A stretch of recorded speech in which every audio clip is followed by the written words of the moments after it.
దేశం పరువు అదాని గారు తీస్తే రాష్ట్ర పరువు జగన్మోహన్ రెడ్డి గారు తీశారు. ఈరోజు అంతర్జాతీయ స్థాయిలో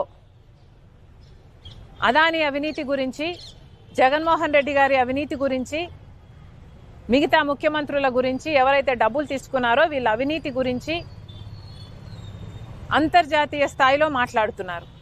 మరి ముఖ్యంగా అవినీతి 2100 కోట్లు ఇస్తే 86% అంటే 1750 కోట్ల రూపాయలు అప్పుడు ముఖ్యమంత్రి జగన్మోహన్ రెడ్డి గారికే ఇచ్చామని సాక్ష్యాలు, ఆధారాలతో సహా ఈ ఏజెన్సీలన్నీ